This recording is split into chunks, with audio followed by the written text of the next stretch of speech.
Alors aujourd'hui, on a tenu un colloque sur les politiques migratoires en Europe. Il s'agissait d'abord de rappeler une évidence, qui est que les migrations sont un phénomène social, un phénomène historique qui ont toujours existé. L'Europe n'a pas toujours été une terre d'accueil. Au XIXe siècle, par exemple, l'Europe était une terre d'émigration et donc il y a eu 60 millions de personnes qui sont parties d'Europe, notamment pour aller vers le nouveau monde, le nouveau continent. Deuxième chose à rappeler, c'est que l'immigration fait l'objet de très nombreux fantasmes dans notre société, et pas qu'en France d'ailleurs. Mais quand on regarde la réalité des chiffres, chaque année, nous accueillons environ 200 000, 250 000 personnes par an. Ce chiffre est plutôt stable depuis une dizaine d'années. Troisième chose que nous avons rappelé, c'est que le cœur du sujet, le cœur du problème aujourd'hui en Europe, c'est l'accueil spécifiquement, pas de tous les migrants, mais des demandeurs d'asile et des réfugiés.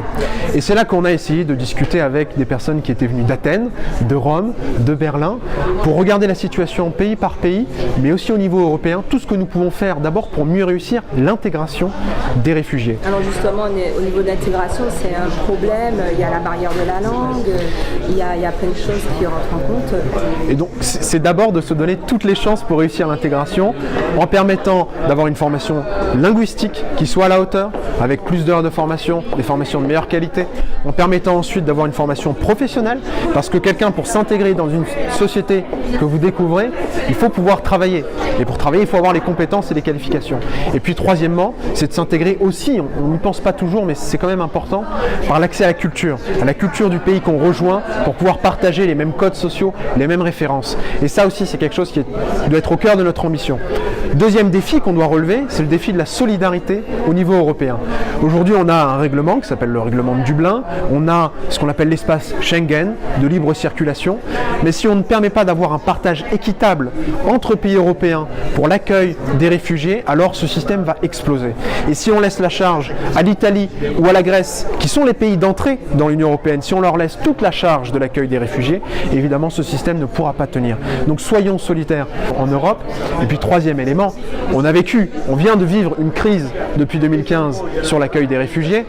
Anticipons les prochaines crises, ne les subissons pas. Et donc d'ores et déjà, préparons l'accueil des nouveaux réfugiés, parce qu'il y aura de plus en plus de réfugiés LGBT. Aujourd'hui, il y en a déjà 5 à 6% des réfugiés. Il y aura de plus en plus aussi de réfugiés climatiques. Il y a un rapport de l'ONU qui disait que d'ici 2050, il y aura 250 millions de personnes déplacées ou réfugiés climatiques dans le monde, qui viendront d'Asie, qui viendront des îles du Pacifique, qui viendront d'Afrique subsaharienne. Donc préparons-nous, ayons un statut international du réfugié climatique, là aussi, pour ne pas subir les prochaines crises. Donc voilà, l'objet de ce colloque, c'était vraiment de se réunir, de discuter avec des acteurs européens, des experts, des élus, de nos politiques migratoires, nos politiques d'accueil des réfugiés en Europe, de voir comment nous pouvons faire mieux, et aussi d'essayer de transmettre une nouvelle ambition. Et la France peut être un des fers de lance dans l'Union européenne sur cette thématique. Soyons capables d'intégrer ces personnes dans nos sociétés. Sinon, nous allons nous traîner les mêmes problématiques que l'on a depuis des décennies, à savoir un taux de chômage plus élevé, une intégration, y compris linguistique, qui n'est pas satisfaisante. Et donc, donnons-nous les moyens de réussir cette intégration. Je prends simplement cet exemple. L'Allemagne a investi 15 milliards d'euros pour l'intégration des réfugiés. Aujourd'hui, ça lui rapporte 0,3% de croissance chaque année, c'est-à-dire 9 milliards par an.